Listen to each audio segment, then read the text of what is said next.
special treat today. Chairman Lathan's with us, and she's going to be talking to us here. But if you would stand at this time, and we'll ask Bob Barnes.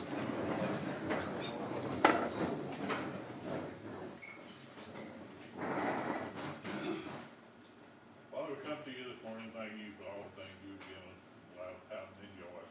We come with great hearts, thanking you, Lord, for such a blessing, Americans allowing us to live in these blessings each and every day, Lord. We give you thanks and praise your name. We thank you for this organization, Lord, what it means to this county, what it means to this nation, Lord. We seek out you in all that we do. We thank you, Lord, for the ones that speak today, the ones here, Lord, in leadership position, that, Lord, you might lead them in the direction that they should go. They might look to you for guidance and courage to do things that are right. We thank you for our county. We thank you for our state and our nation. We ask you to continue blessing us. We thank you, Lord, for the food we've consumed this morning. We thank you for the hands that have prepared it, Lord, that we might use it and have grateful hearts and go out and serve you each and every day. Thank you once again, Lord, for blessing us so much as we go to war with us. Amen. Amen. You want to face the flag? I pledge allegiance to the flag of the United States of America and to the republic for which it stands, one nation, under God, indivisible, with liberty and justice for all. Again, I appreciate everybody being here this morning. I really appreciate Tony coming today. I got the mic on. We're going out live on 95.5. Okay, not going out live. Yeah. Okay, we're at Little Nellie's in Hamilton, Alabama, and Dale Hall has the mic at the Republican Party. Okay, like I said, it's good to have everybody here this morning. I think you're in for a very special treat. I appreciate Terry coming up from, I don't know if she came from Birmingham. I guess she came from Birmingham. Mobile. And we've got a steering committee meeting in Birmingham, and we've got to be there at 11:30, so I really appreciate her making the effort to come up here today. Have we got any guests that are here for the first time today? I didn't look. Well, yes, with the Bradley Burn campaign, Alex. Alex, good to have you here. I saw Alex last week over in Muscle Shoals. He was at the Lauderdale Coburn County Boards. And John Lackey and I think detained him, made him late for a meeting that he was going to. But if you have a chance or if you have any questions about the Burn campaign, be sure to talk to him. He's an outstanding young man and he's working hard. Appreciate you being here, Alex. Thank you. I'm going to tell you a little bit about Terry. I know a lot of times when you introduce people, you assume that the audience knows as much about the speaker as you do. And when we have somebody here that we don't know, we usually have a bio. And I don't have one of Terry's bios, but I do have some information about him. And Terry just got elected to her third term as chair of the Alabama Republican Party. That makes her the longest tenured female in the party history and the second longest tenured chairman in the party history. Like 1985. 1985, you'd have to go back to find somebody that had served. Or someone who was crazier. But now Terry's no stranger to Republican politics. He has been involved for, I believe, 42 years, working in campaigns. She served in the she's from Mobile, and she served in the Mobile Republican Party. She served in 8 different leadership positions over 25 years. And the last, how many terms did you serve as chairman of the? 2 terms as chair, 2 as vice chair, treasurer, secretary, and garbage trash taker out. I remember the first time I met Terry. I had just been elected chairman of the Marion County Party.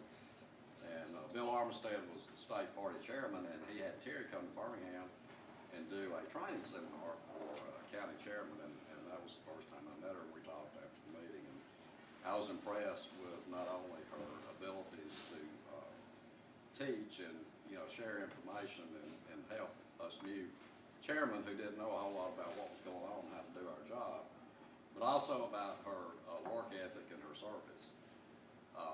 I've served with her now 2 years on the state steering committee, and it's been no surprise that she's done an outstanding job in that capacity. So without any further information, and she might want to give us some more information when she gets up here. Terry, if you want to come up and speak to this group, let's give a warm Marion County welcome to Terry Lathan. Yeah, this is the radio. We're live on the radio. Now, so I'm gonna need to talk really loud to them though. Can you hear in the back? Okay, yeah, we can hear in the back. Okay. This is just the radio mic. Right, let me set up, if y'all, Okay. give me just a second here. Yeah, no There we go, problem. I have stuff.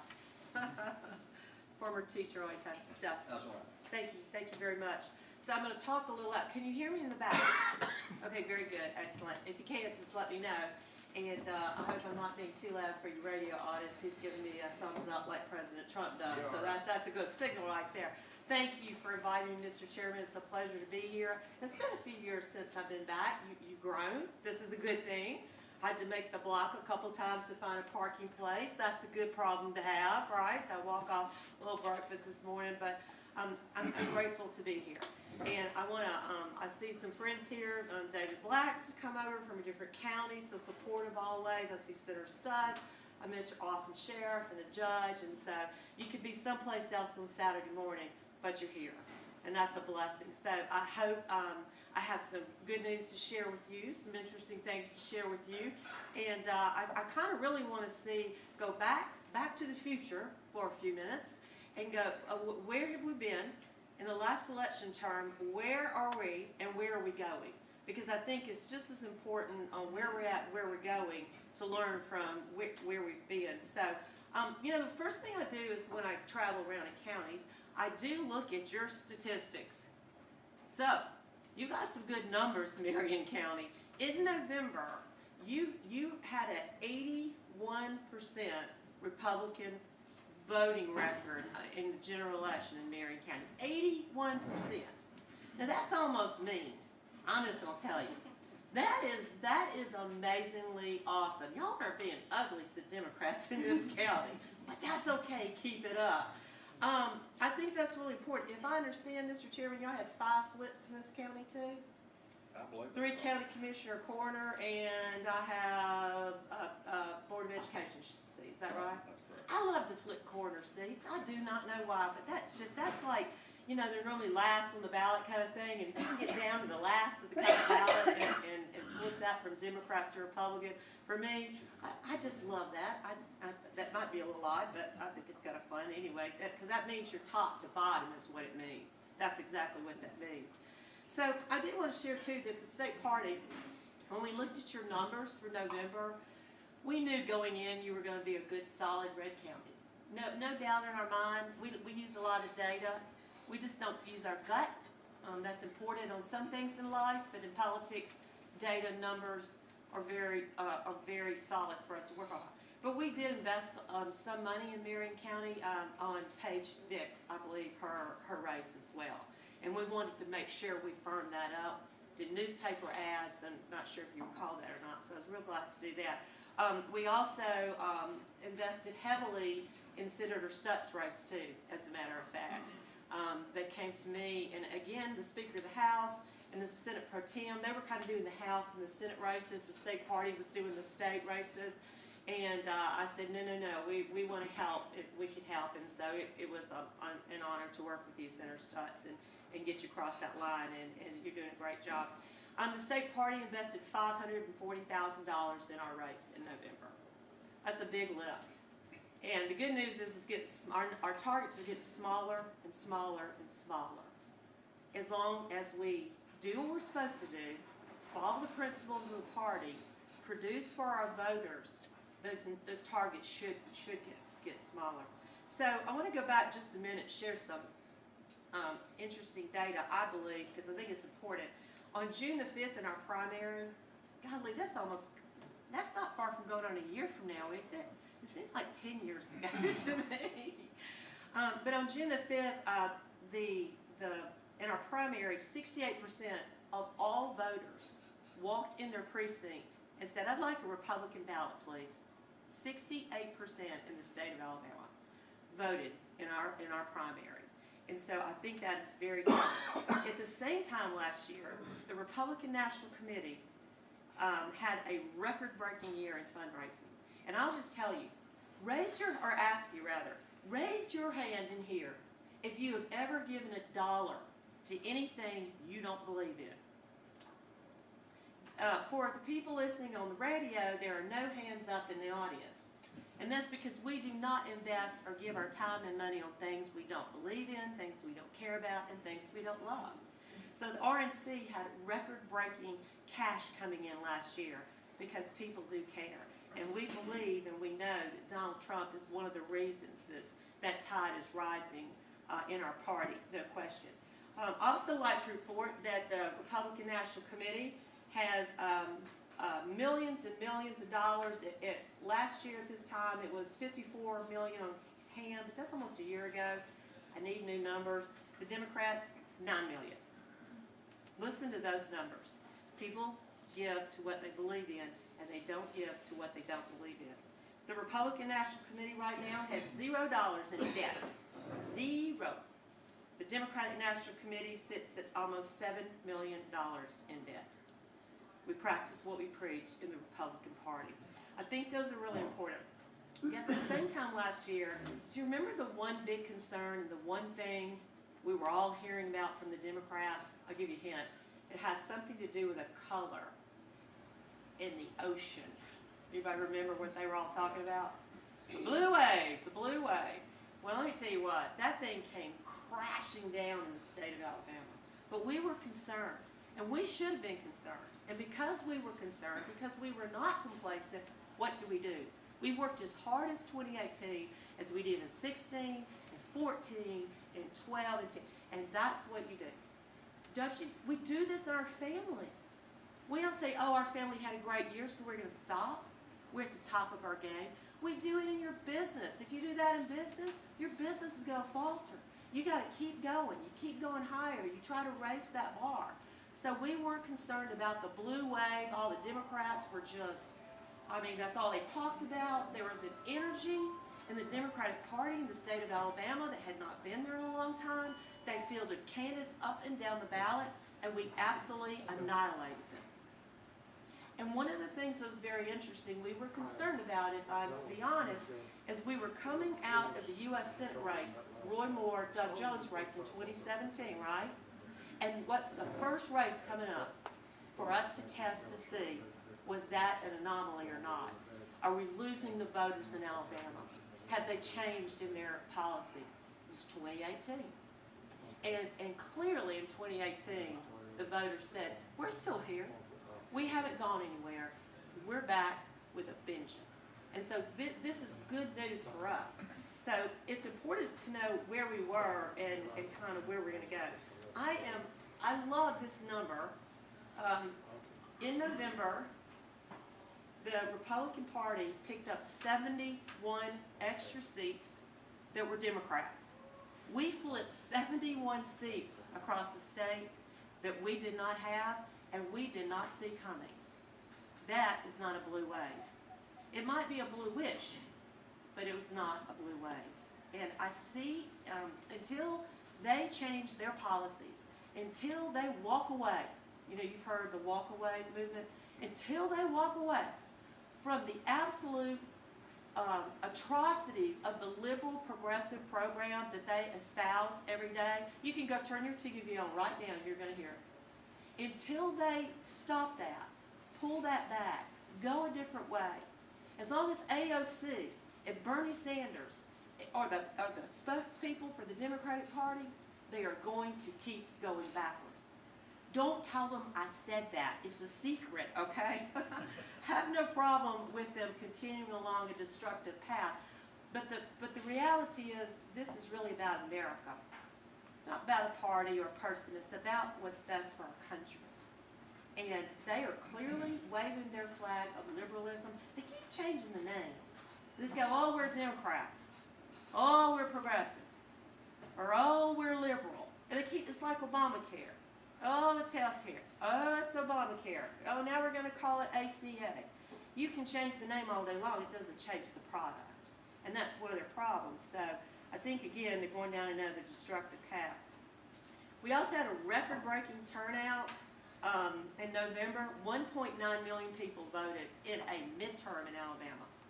1.9 million. That is mind-blowing. How many of you think that we're going to have a record-breaking turnout in 2020? I do, because there's going to be two top races on that ballot. The first one, the President of the United States. The second one, that U.S. Senate seat that we plan to take back. And that is exactly our focus walking into 2020. I have to tell you, you know, if Senator Jones was sitting here, I would probably very respectfully say, sir, you're on my mind every day, but not in a good way. We're coming, and we're coming hard. So, because we're not going to be complacent. So, good news, where we've been, where we're at, 65% of all elected officials are Republicans in the state of Alabama. I'm going to say that one more time. 65% of all partisan races in the state of Alabama are Republican. So we walk into 2020 with that. We walk into 2020 with a hunger to win that Senate seat. We walk into 2020 with our data. We walk into 2020 with Donald Trump. Anyone want to guess the #1 highest approval rating in the state for President Trump? Alabama. Yes, it is. #1. Sometimes we go back and forth with West Virginia and Wyoming. So it's like the A and the W's back and forth battle it out. So last month I think we were 1. The month before we were 2. Then we went back to 1. So I'm not real sure how they do that, but I'll take the #1. I actually had the opportunity, and I've met with the president several times, and I had the opportunity to speak at one of his, the thank you rally in Mobile. It was after he was elected in November, and he came back to the stadium, Glad People Stadium, in December, and I got to speak at that. And let me tell you what, there is nothing like a Trump rally. It is so worth going. There's a history, and there's a vibe, and an energy in the crowd that I've never seen in my 42 years. Not even at a Republican National convention when everyone in the room is 50,000 people cheering. It is phenomenal in this nation, and we're loving it because the policy he is implementing is changing America. This is not an accident that our economy is on fire. It is a message. If you do this, then this happens. That's pretty simple, isn't it? We were talking about being teachers earlier, and the superintendent. If you do this, then this happens. If you don't do this, then this doesn't happen. Then we teach our kids that. We learn this is just basic logic 101. President Trump implementing this policy is changing our country, and for the better, obviously. I mean, the economics are off the score here. Governor Ivey also, here's another plus. She's just been rated the 4th most popular governor in the nation. So we walk in with President Trump. We walk in with a popular governor. We walk in with record-breaking Republicans. We walk in with Marion County and your high numbers that we have, and the other counties around the state. So where does that put us for 2020? It puts us at the top of our game is where it puts us. But that's not good enough. Because at any given moment, if you think about it, we might be the workers in the party, but we know who the shareholders in our state are, and it's the voters. And those are the people that we always have to thank and always have to remember who are important to us. So also ending up, like walking into 2020, we've been ranked the 5th most conservative state by Gallup poll. Now, I actually think it's higher than 5. I might fuss with them on that. Doesn't it seem like we're more conservative than the 5th state?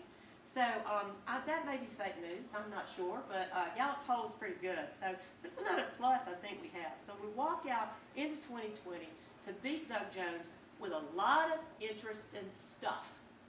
But you know what? It's just stuff right now. It's not votes on November the 3rd of 2020. And that's where we're going from today into there. We've got the unemployment record as low as 3.6. Just for giggles, it's the lowest. It's the best economy since 1969. So just for giggles, I Googled top #1 song on the billboards of 1969. And it's Marvin Gaye, Heard It Through the Grapevine. So when Marvin Gaye is hitting the boards in 1969, And y'all shook your heads. You know that song. We were around. I was 11, but y'all might a little bit older than me sang that song, and we still do. That was the #1 song. That was the last time America's economy is as good as it is today. You got generations of people that have never even known that. This is the best they've ever seen. So I think that's kind of interesting to go there. I have to tell you, Doug Jones is helping the Republican Party, and he's helping us to take him out. Don't tell him I said that. But it's okay. He can't really help himself. Look at the votes he is casting against what our president is saying. Look at the votes he's casting, as importantly, against the majority of people in the state of Alabama. I didn't say the majority of the people who voted for him. I understand your constituents. But what do the majority of the voters of Alabama say to do? He has repeatedly thumbed his nose at us. And the biggest one of all is the Brett Kavanaugh vote. Now, last year when our folks were going door to door, the #1 thing people door knocking, folks sitting at the dinner table or cutting their grass or whatever, the #1 thing when our people went door to door said, a couple of them said, y'all, is your person a Republican or Democrat? And our folks would say, well, this is a Republican candidate. We're out. They said, good, put a sign in my yard. I'm so mad at that Doug Jones. I'm so mad at those Democrats. I'm so mad about that Brett Kavanaugh vote. And anyone that does not think that that doesn't have some lingering residue on Doug Jones is mistaken. Absolutely incorrect. The noise from our state on that vote is people still talking about it. That means it still has some legs. He has had a 17-point plummet in his approval rating. Not 17 points. That is a mammoth drop. How do you come back from that? Do you start saying things you don't believe? Oh, I know. Maybe you have a conversation on the phone with Representative John Rogers saying, I really believe all that abortion stuff you talked about last week, but I got to go out in real life and say something different. Is that going to work? I don't think so. I don't think that horse has left that barn. He cannot continue to, you say one thing, I'm just the middle of the road, can't we all just get along person, and then go up there and vote against the majority of Alabamians? Well, you can't, but it's not going to favor you. I can assure him of that. It's just simply not. But, it's okay. He's a liberal. He's a liberal. That's all right. That's what he does. It's what he thinks. That is not Alabama. It is not Alabama. And I just don't think it's going to work this time at all for him. I want to tell you something that I found very interesting. So we live in a very social media world these days. When that Representative John Rogers story hit, you're going to kill him now, you're going to kill him later. I mean, how horrific is that? There's pro-choice and Democrats saying that was horrible. And he never apologized. He doubled down. He apologized for using some inappropriate language. And I don't think he apologized for what he said to Donald Trump Jr. But our social media blew up in the Republican Party. Let me tell you how strong that kind of language is and how Senator Jones is now wrapped into this storyline and he is not going to be able to get out of it. My Facebook page, Chairman Lathan, not my personal, the party chairman, when I sent this story out, it reached in 4 days 200,000 people. And it was shared by 2,000 people, picked it up and moved it out. It was unbelievable, the attention that has drawn. I'll tell you what, we're ready to have this conversation. So in the long run, was it a terrible words? Is this the way we want our representatives and elected officials talking and acting? No. Do we agree with them? No. Is it a conversation that maybe has lifted up we need to have in this country, in this state? Yes. And so we will be glad to have that conversation about you kill him now or you kill him later. Now, when I say those words, I bet a lot of you in here, no matter what your thinking on life is, find those words to be grotesque. Because that's not human. That's not go to church on Sunday and read the Ten Commandments and love your neighbor as yourself and do unto others. But the other 6 days we're going to go out and act like this and say these things. I find that to be just not connected. It's twisted. And a lot of Democrats are right there cheering them on. That is not a party that I want to be associated with. Because one day I'm going to have to answer for complacency or trying to stop things like that. And I'm going to try to do my part, and I know you are too, or you wouldn't be here today. So I think all of these things are important. Where we've been, how strong we are right now. Never been, we're at the top of our game. The Republican Party is at the top of their game, period, right now, as we sit here in Hamilton, Alabama today. But any given election, we can lose it. And that is what we need to remember, complacency. Now I'm going to tell you my Nick Saban story. And I'm an Auburn girl, but I'm an equal opportunity share. We've already had that conversation in the back. I know I'm on the radio, but that's okay. I've told this story many times, David. I don't know if you've heard it or not. If you have, I hate to be repeated, but it's really good. So when the University of Alabama 2 years ago in May went to the White House for the national championship, the football trophy, you know, the president comes out with the team, the coach, they give him a jersey. I think the Boston Red Sox were there this week to win the World Series. So I'm there. They asked me, they called me in the White House and said, well, would you like to come represent the state of Alabama with this, the trophy ceremony with the president and the University of Alabama? Now, I'm an Auburn girl. I'm having conflicts about this. They whooped us pretty bad in the Iron Bowl. I'm still not happy about that. And I said, it is always an honor to represent my state, no matter what the subject is. Of course I will be there. So I stood in the back, and all the Alabama fans that were there, elected officials and so, and when they all came out, I clapped. I did that air clap. You know that air clap you do where you look like you're clapping, but you're not because you're an Auburn fan at an Alabama championship team event. And I was smiling and loving the state of Alabama. So out comes President Trump and Nick Saban. And I know I'm the only human being there thinking this. Holy cow, there's Donald Trump and Nick Saban. I bet the people in the state of Alabama's heads are being blown at this very moment. You got, as strong as President Trump is, and of course as popular as Nick Saban is. So the president comes out with Coach Saban, and the president says something along these lines. He said, I was talking to Coach Saban earlier, and I asked him how many times has he been to the Oval Office. And Coach Saban said, none. And the president said, well, how many times have you been here for this championship ceremony? He said, a lot. And he said, well, that ends today.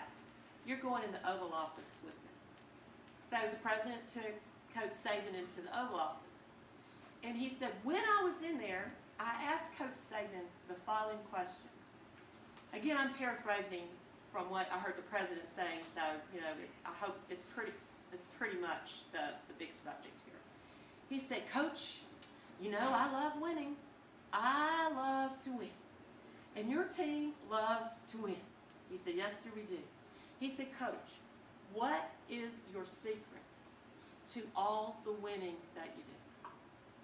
He said, and Coach Saban said to me, well, sir, I have something I call the process. Now, if you're an Alabama fan, I see some heads going, yeah, we know what that means. I do not, as a foreign language to me, because that's not my team.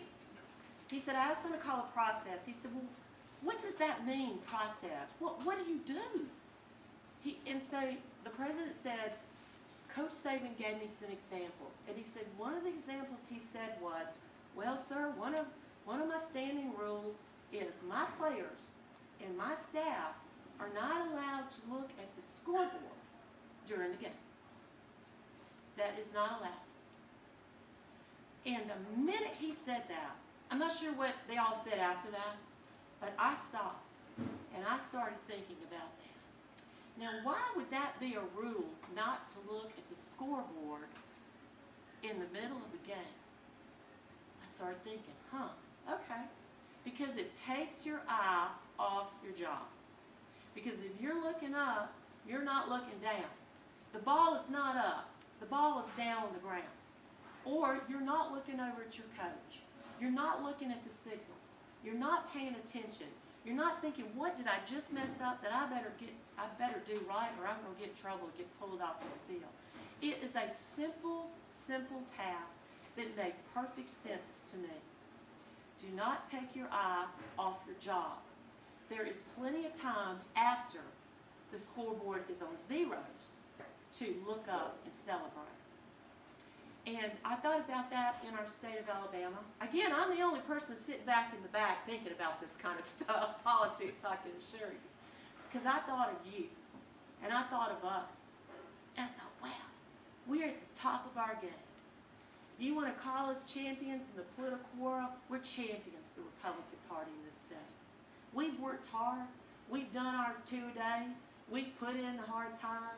We practice the drills. We train the poll watchers. We raise the money. We have the fish fries. We give the speeches. We go door to door. We make those phone calls.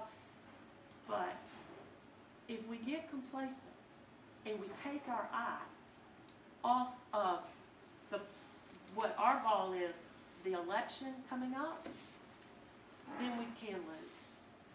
And we cannot take our we have to take our eyes off the scoreboard, and we have to remember the object of what our job is. And everyone in here is a volunteer. I'm a 40 to 50 hour a week volunteer. I'm an unpaid state chairman. And for 42 years, I don't need $1. I don't need an appointment. I don't need to meet famous people. Done that, been there, done that. I just want good, simple, conservative policy for my country, because it works. And I believe that you believe that too, or you wouldn't be here today. It's pretty simple to me. We have got to not let our scoreboard of being the champion political party in this state cause us to take our eyes off of our job. 2018 is done and gone. We have learned, we have grown. The question is, what will we do for 2020? What can we do to win that U.S. Senate seat back? And that's exactly what we plan to do. So, as a former teacher, I am now going to give you homework, an assignment. You have a little time to work on it, class, but hopefully you will come back with your county chairman soon. There are things that Marion County can do. And remember that 81% number I told you about? As of today, it's 0%. We start from ground zero, and we got to earn that back up. So what can you do? I can tell you, I'm going to give you some pointers that I'd like you to do. Your social media, your personal social media, people need to know where you stand. Your county party social media, up and running, and having people post on it and churn things out. Inviting people to your breakfasts, inviting them to your dinners, any events you have. Build an email database. I love county parties. I've been in one for most of my life, more than half my adult life. A county party membership roster is an email base, is a party base, but it's not the voters. Gather every email that you can. Maybe it's your a relative. Maybe it's your neighbor you've had these conversations about. And gather it as a county party and build an email database, because you know what? You're going to need them for November 2020. Because we're building an army, and you, in this room, and your relatives, and your friends, and your church folks, and your business folks, and people you come in contact with, that is our army. Well, I've got to have you reach out, pull them in, particularly with their emails. Please go to algop.org, algop.org. You can do it on your phone, and put your email address in so the party can keep you up to date. and let you know what we're about to roll out, especially coming into 2020. Join the Capital Club. It's $15 a month. You know all those rich Republicans the media keeps talking about, right?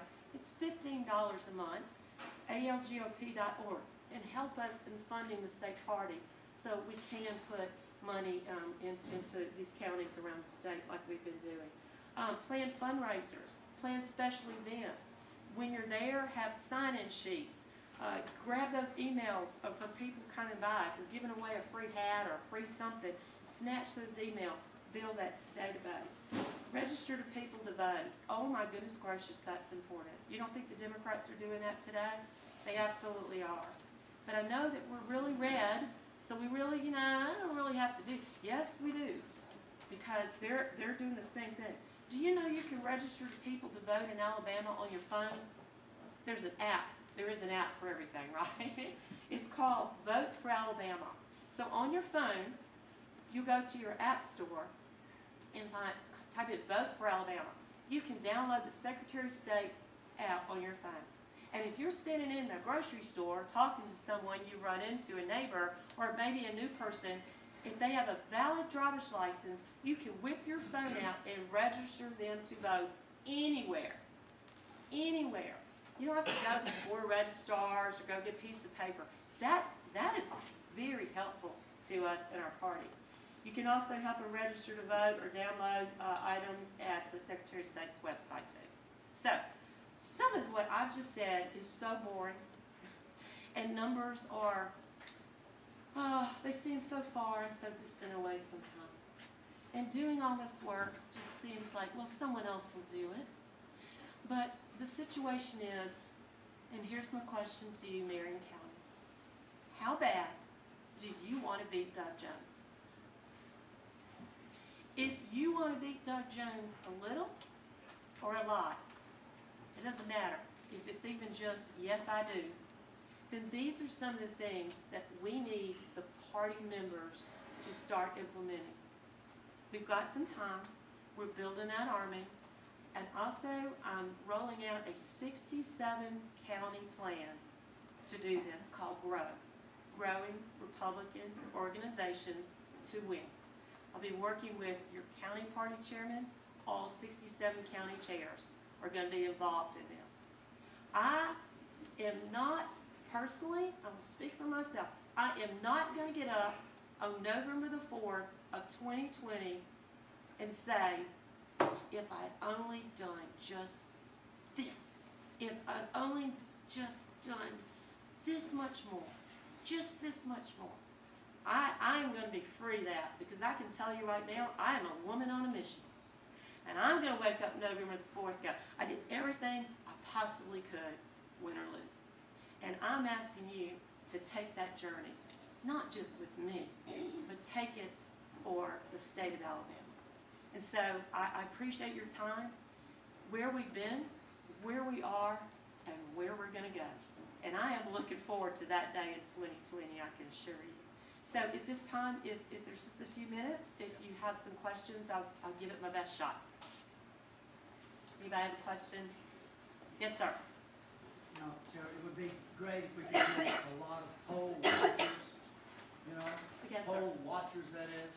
Yes, sir. I will have a lot of poll workers, but a lot of poll watchers in Jefferson, Shelby, those Yes, sir. counties that had multiple votes this last time. Yes, sir. All that stuff is voter fraud, and we're gonna have to we gotta deal with it nationwide, but we can do something about it in Alabama. We need poll watchers Yes, sir. in all those places, and Yes, sir. And, So, if you would contact those county, chairs and say, look, we need it because illegal registered voting multiple times, that's part of the numbers that put Doug Jones over.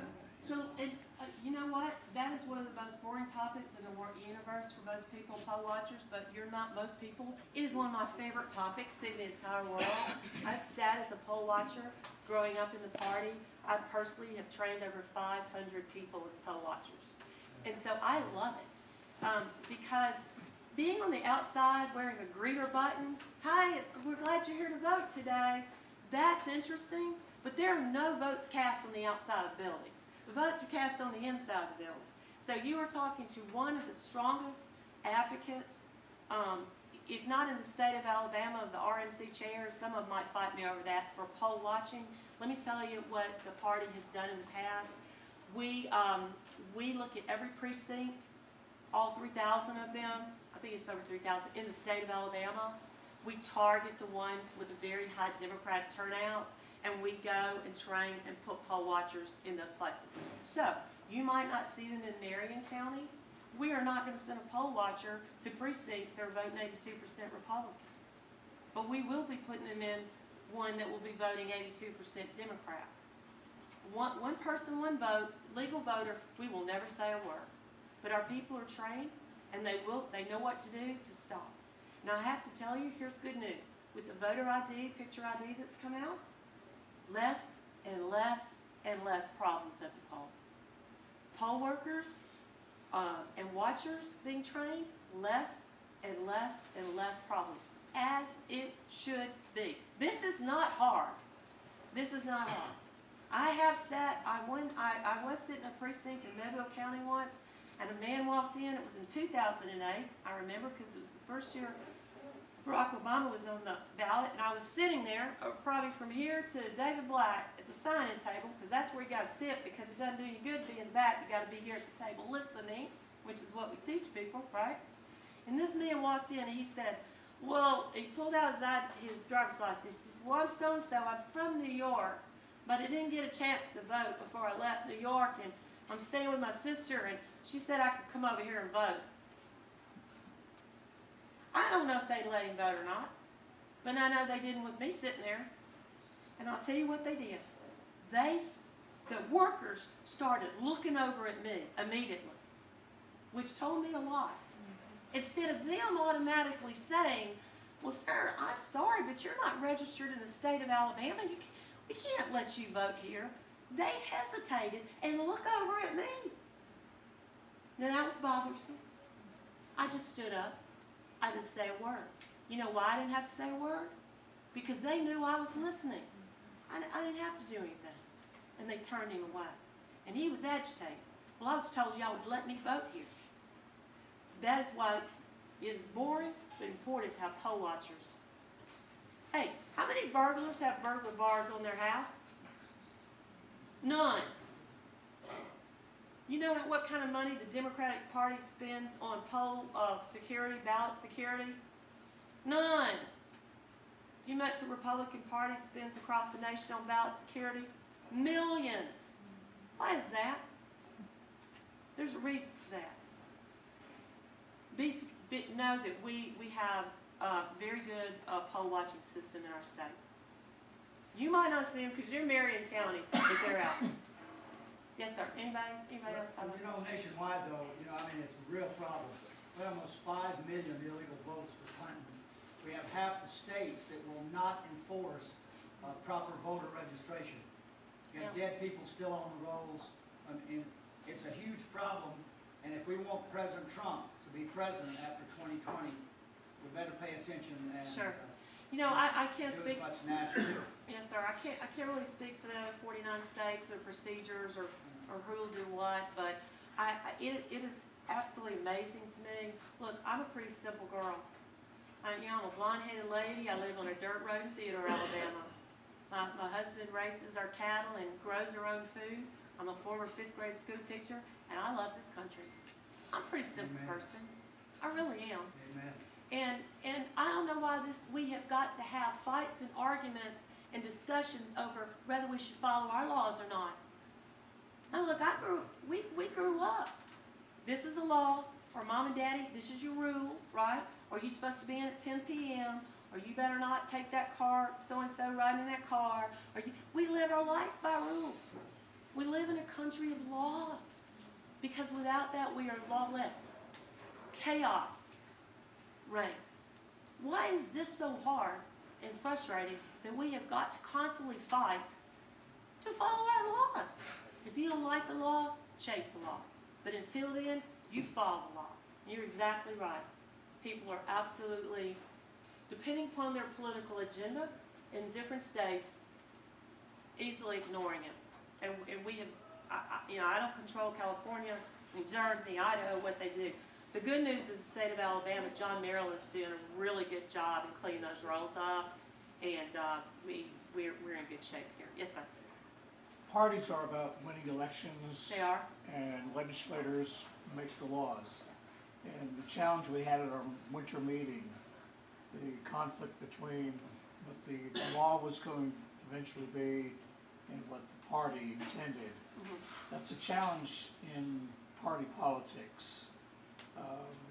How would you, help us better understand that dilemma between what the party wants and sometimes, because I've been thinking about that over Sure. the last several months. Sir, I think Dr. Black's question is, when the party says we would prefer elected officials to do this, Yeah. and then they do something else. Yeah, so that can be a conflict, and that is given, I think he is particularly talking about the gas tax. I think that can absolutely be a conflict, there's no question. However, elected officials are elected officials. We have some here today. They run under the party banner and the principles of an organization.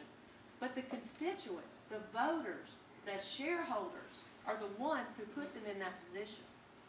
And if the voters are the ones that will decide if this is good with them or it's not good with them. And so I will say that I do believe, while that's a very loud subject, it is rare that I see in our state elected officials, constitutional officers, legislators, really not going kind of along with the principles of the party. Does it happen? Sometimes. I think it's rare. That one was a loud one, I'll give you that one. So what I tell people, my first question, well, did you call your senator?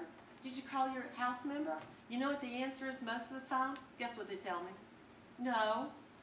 Okay, so go call them, let them know. Let them know. I think that's important. So I'm very proud of our elected officials.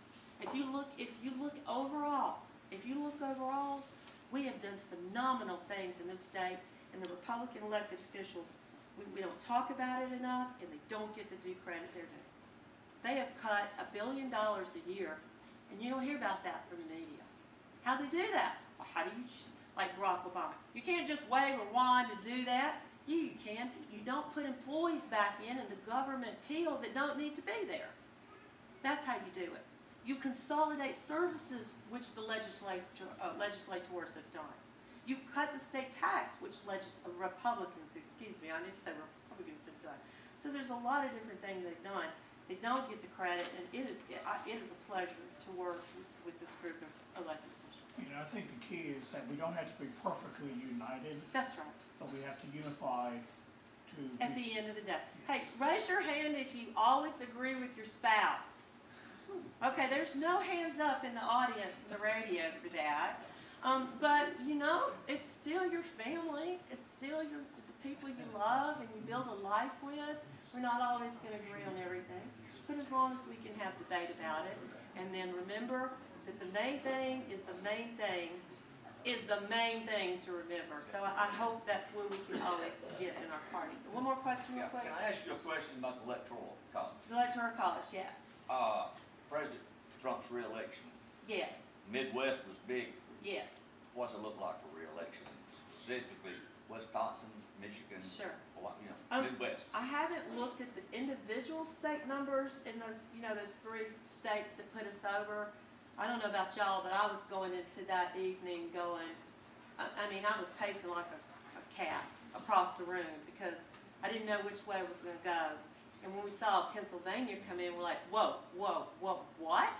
And then the other ones slowly, and of course America, we lost our minds either in a good way or a bad way. We sat in the middle of the floor and cried and screamed like we saw some people doing, or we were waving an American flag. I think the president has absolutely, I'm not saying this because I'm supposed to or I need to. I don't say things I don't believe. So let me just make that perfectly clear. I think the president is going to be reelected. I don't know how you walk away, America walks away from these economic numbers alone, because people at the end of the day, when they go in, they vote their pocketbook. They really do. Remember that thing I said, I'm a kind of a simple girl? That's kind of simple. We really do vote our values and our economics that's going on. And that's a long ways from now. I think the president absolutely will and should be reelected. If you hire someone based on their successes, why would America not rehire the CEO of this nation based on his successes? The only reason that would not happen, or we'll get close, and we're going to work hard, is because of politics and the Democrats. The Democrats spend more time hating this man, in my opinion, than they do loving this country. Just straight up. I can't make any more sense out of it than that. So we have a lot going for us. I think I am looking forward to President Donald Trump having to say something when we have our nominee for the U.S. Senate seat. Everybody else with me on that? Can I get an amen?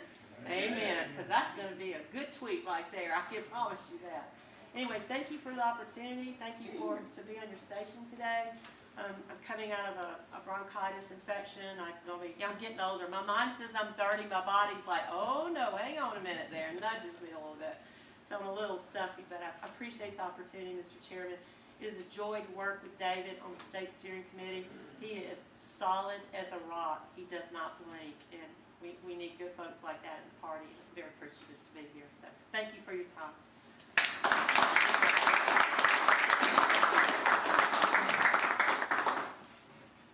Terry, thank you for being here today. I appreciate the extraordinary effort that you made to come up here.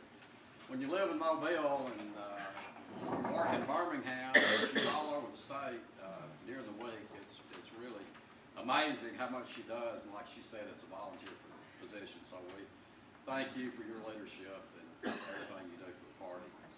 We're going to see if Senator Stutts wants to come up here and give us an update on what's going on in Montgomery, especially in the Senate. There was a little shouting match going on there the other day. One thing I want to say before he starts is that we were talking about President Trump earlier, and we're talking about the Democrats and how they continue to do things that help the Republicans. And the Nelson ratings came out Tuesday, I believe, and CNN, which, you know, if you flip on CNN, I don't care what time of the day it is, you're going to see somebody up there hammering the president or hammering somebody that's conservative. CNN, you had to, in the top rated spots, you had to go down to 36 to find CNN. I mean, 36. You had Fox News and MSNBC.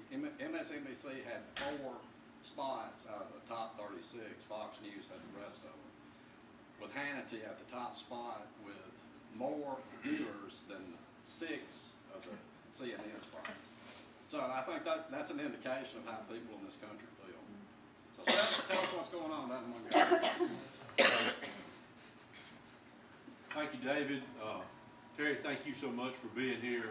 I haven't lived in Mobile for 4 years. I know it's a long way from Mobile to North Alabama. We appreciate you making the effort to be here. And I know we're a little short on time, and I'll be glad to answer questions, but I'm just going to hit on one topic that has been an issue in the Senate this week, and I know it's been all over the news, and I'll just hit on the issue with the pro-life legislation that passed the House. And let me give you the background on why that bill is so important. There are constitutional attorneys that have worked on that bill for almost 2 years. And that bill is designed, unlike the heartbeat bill in Georgia, unlike the heartbeat bill that has passed in some other states, it is designed to take on Roe v. Wade head on the 14th Amendment, based on whether an unborn baby is a person or not. And so the logic behind it is we're not going to go in the back door, we're not going to say what if, what about exceptions. The logic of the bill is that life begins at conception, period. And what I said in caucus meeting the other day when we were talking about that is state sanction taking of a human life, we could talk about what maybe the indications were, you know, just war, capital punishment. But the other things don't make that list of state sanction taking of a human life. And so the bill is designed to take that issue on head on, and hopefully the bill will go to the Supreme Court. Will we have to spend some state money to defend it? Absolutely. Do we expect that the bill will be held up by a federal judge and not enforced after it's passed? Absolutely. But, you know, since Roe v. Wade, there have been 60 million abortions in the United States. How much is that worth? You know, how much is it worth to stand on your principles and say we're going to take this issue on head on? So as far as stripping the amendment off, and that's what all the commotion was about in the Senate chamber, we basically had the votes on a roll call vote to strip the amendment about exceptions for rape and incest got added onto the bill in the committee in the Senate. That is by voice vote, I might add, because they didn't have the votes to add it on if we had called the roll. The House version of the bill got passed without that in it, because once again, if you're going to take on the issue of is it a life or not, we can't go to the Supreme Court and say, well, it's a life unless you were the product of incest. Then you're not really a life. So if you're going to take it on that constitutional basis, that has to be removed. The sponsor of the bill said Thursday, if that amendment gets added back on, he'll probably just carry the bill over and not even try to pass it, because the strategy that's been worked on for almost 2 years is that here's the bill we got to pass, it can't be amended, and this is the way we're going to take it on. So, when we voted by voice vote to strip the amendment off, the plan is we're going to come back on Tuesday and vote on a roll call vote on the bill. And the delay was so some of the people that want the amendment on will have time to work to try to round up the votes, because we have 35 senators, but 2 of them are absent. And so we only have 33, so it only takes 17 votes to pass something out of the Senate right now. And we had 17 committed votes on Thursday to strip the amendment and pass the bill with a roll call vote, and it didn't happen because of the shenanigans of trying to figure out a way to bring it back next Tuesday. So that's the backstory. So was when Bobby Singleton got upset, and you've seen his clips, I'm sure, on the news, was he right? Probably so. Did he get run over? Yeah. Because it was orchestrated to say, you know, move the amendment, all those in favor say aye. And Bobby had said repeatedly when he was at the podium, we want a roll call vote on everything that comes up today. We want a roll call vote on everything that comes up today. And the Senate rules say that if you're calling for a voice vote, 3 senators have to ask for a roll call vote. And said in the plan was we're going to pass this with a voice vote, and the bill sponsor kind of quietly made, I moved to restrict that. All those in favor say aye, ayes have it, boom. And they were yelling, we want a roll call, you're too late. It's already passed. And so that's what happened. And so he was probably justified of getting run over. But that's what happened, but it'll be back up Tuesday. So, I know we're short on time, and we try to finish by 10. Y'all have to be somewhere just a few minutes before. I will be glad to answer any questions that any of you have about any bills that you're aware of that are going on in the legislature, or any issues that you want to ask about. Have any? I think everybody's ready to go. So Terry, again, David, thank y'all again very much, and I agree completely with what you said. This is a great group. I've told them many times, of all the places that I go, this is my favorite place to come, and Marion County has put me in office two elections in a row with their strong turnout. And I'll share with you too that you're talking about that we always agree with our spouse. Jackie and I have been married, we'll be married 39 years in August, and I almost raised my hand. That's fake news, sir. Yeah, when we got married, we agreed that he would take care of all the little stuff, and I would take care of all the big stuff. And we've been really fortunate in 39 years, nothing big's ever come out. Thank y'all again, David. Thank you. Senator, as always, good to have you here with us. Well, I don't know about you folks, but I think we had a really good meeting today, and I appreciate the good turnout that we had. And like I said before, I appreciate Terry coming up here, and I'm gonna be brief because we've got to be in Birmingham here shortly. We have a steering committee meeting, and 11:30. The meeting starts at 1, but we got several other things that are coming up prior to that. But anyway, does anybody have any business or anything that needs to come up? Well, if not, again, thank you for being here. Next month in June, we are inviting all of the Senate candidates. Alex, tell your folks that we'd certainly like to have Mr. Barn up here to speak with us. Stanley Adair has confirmed that he's coming. Hadn't heard from the total folks, but if you'll get back with me, in the next couple of weeks and let me know. It's always the second Saturday of the month. But I think that'd be interesting to give all of our current Senate candidates. I'm sure there'll be more that will qualify between now and official qualifying date, which will probably be first Monday in October. First week of October to November 8th is what I'm gonna be asking. So, again, thank you for coming out today, and Tony, thank you for being here. We're adjourned.